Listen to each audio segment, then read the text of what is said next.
Hi hello ನಮಸ್ತೆ ಸ್ನೇಹಿತರೆ, ಯುವರಾಜ್ ಸಿಂಗ್ ತಂದೆ ಹಾಗೂ ಮಾಜಿ ಕ್ರಿಕೆಟಿಗ ಯೋಗರಾಜ್ ಸಿಂಗ್ ಮತ್ತೊಮ್ಮೆ 2011 ವಿಶ್ವಕಪ್ ವಿಜೇತ ನಾಯಕ ಮಹೇಂದ್ರ ಸಿಂಗ್ ಧೋನಿ ಅವರನ್ನು ಗುರಿಯಾಗಿಸಿಕೊಂಡಿದ್ದಾರೆ.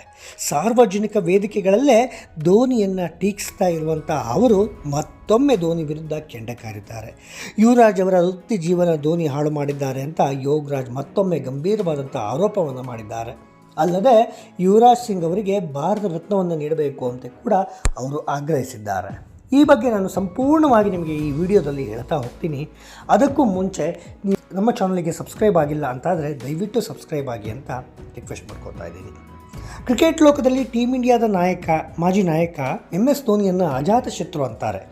ಆದರೆ ಧೋನಿಯನ್ನು ವಿರೋಧಿಸುವವರೇ ಇಲ್ಲ ಅನ್ನೋ ಮಾತುಗಳಿಗೆ ವಿರುದ್ಧವಾಗಿ ಧೋನಿ ಕಂಡ್ರೆ ಕೆಂಡ ಉಗುಳುವವರೊಬ್ಬರು ಇದ್ದಾರೆ ಅಂದರೆ ಅದು ಭಾರತದಲ್ಲೇ ಇದ್ದಾರೆ ಅಂದರೆ ಆ ವ್ಯಕ್ತಿ ಬೇರೆ ಯಾರೂ ಅಲ್ಲ. ಟೀಮ್ ಇಂಡಿಯಾದ ಮಾಜಿ ಆಲ್ರೌಂಡರ್ ಯುವರಾಜ್ ಸಿಂಗ್ ಅವರ ತಂದೆ ಯೋಗರಾಜ್ ಸಿಂಗ್ ಅವರು. ಯುವರಾಜ್ ಸಿಂಗ್ ತಂದೆ ಹಾಗೂ ಮಾಜಿ ಕ್ರಿಕೆಟಿಗ ಯೋಗರಾಜ್ ಸಿಂಗ್ ಧೋನಿಯನ್ನು ಮತ್ತೆ ಸಾರ್ವಜನಿಕ ವೇದಿಕೆಯಲ್ಲಿ ಟೀಕಿಸಿದ್ದಾರೆ. ಯುವರಾಜ್ ಸಿಂಗ್ ಅವರ ವೃತ್ತಿ ಜೀವನವನ್ನು ಧೋನಿಯವರೇ ಹಾಳು ಮಾಡಿದ್ದಾರೆ ಅಂತ ಕೆಂಡ ಕಾರಿದ್ದಾರೆ ಅವರ ತಂದೆ ಯೋಗರಾಜ್ ಸಿಂಗ್ ಅವರು. ಇತ್ತೀಚೆಗೆ ಒಂದು ಸಂದರ್ಶನದಲ್ಲಿ ಯೋಗರಾಜ್ ಸಿಂಗ್ ಧೋನಿ ಯುವರಾಜ್ ಅವರ ವೃತ್ತಿ ಜೀವನವನ್ನು ಹಾಳು ಮಾಡಿದ್ದಾರೆ ಅಂತ ಗಂಭೀರವಾದಂಥ ಒಂದು ಆರೋಪವನ್ನು ಮಾಡಿದ್ದಾರೆ. ಧೋನಿಯನ್ನು ಎಂದಿಗೂ ನಾನು ಕ್ಷಮಿಸಲು ಸಾಧ್ಯವಿಲ್ಲ ಅಂತ ಕೂಡ ಅವರು ಹೇಳಿದ್ದಾರೆ. ಧೋನಿ ಬಗ್ಗೆ ಅವರು, ನಾನು MS ಧೋನಿಯನ್ನು ಕ್ಷಮಿಸಲ್ಲ, ಅವರು ತಮ್ಮ ಮುಖವನ್ನು ಕನ್ನಡಿಯಲ್ಲಿ ನೋಡಿಕೊಳ್ಬೇಕು, ಆತ ಮಹಾನ್ ಕ್ರಿಕೆಟಿಗ, ಆದರೆ ನನ್ನ ಮಗನಿಗೆ ಆತ ಮಾಡಿದ್ದು ಈಗ ಬೆಳಕಿಗೆ ಬರ್ತಾ ಇದೆ, ಅವನನ್ನು ಎಂದಿಗೂ ಕ್ಷಮಿಸಲು ಸಾಧ್ಯವೇ ಇಲ್ಲ. ನನ್ನ ಜೀವನದಲ್ಲಿ ನಾನು 2 ಕೆಲಸಗಳನ್ನು ಮಾಡಿಲ್ಲ. ಮೊದಲನೆಯದಾಗಿ, ನನಗೆ ಅನ್ಯಾಯ ಮಾಡಿದ ವ್ಯಕ್ತಿಯನ್ನು ನಾನು ಎಂದಿಗೂ ಕ್ಷಮಿಸಲ್ಲ.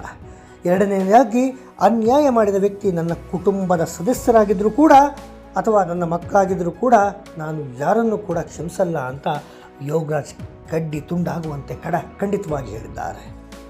MS ಧೋನಿ ನನ್ನ ಮಗನ ಜೀವನವನ್ನು ಹಾಳು ಮಾಡಿದ್ದಾನೆ. ಯುವರಾಜ್ ಇನ್ನೂ 4-5 ವರ್ಷ ಆಡ್ಬೋದಿತ್ತು. ಯುವರಾಜ್ ಅವರಂತಹ ಮಗನಿಗೆ ಜನ್ಮ ನೀಡುವಂತೆ ನಾನು ಎಲ್ಲರಿಗೂ ಸವಾಲು ಹಾಕುತ್ತಾನೆ. ಕ್ಯಾನ್ಸರ್ನೊಂದಿಗೆ ಆಡಿದ್ದಕ್ಕಾಗಿ ಮತ್ತು ದೇಶಕ್ಕಾಗಿ ವಿಶ್ವಕಪ್ ಗೆದ್ದಿದ್ದಕ್ಕಾಗಿ ಅವರಿಗೆ ಭಾರತ ರತ್ನವನ್ನು ನೀಡಬೇಕು, ಭಾರತ ರತ್ನವನ್ನು ನೀಡಿ ಸರ್ಕಾರ ಗೌರವಿಸಬೇಕು ಅಂತ ಯೋಗರಾಜ್ ಆಗ್ರಹಿಸಿದ್ದಾರೆ. ಈ ವಿಡಿಯೋ ಬಗ್ಗೆ ನಿಮ್ಮ ಅಭಿಪ್ರಾಯ ಏನು? ಕಾಮೆಂಟ್ ಮಾಡಿ ಸ್ನೇಹಿತರೆ.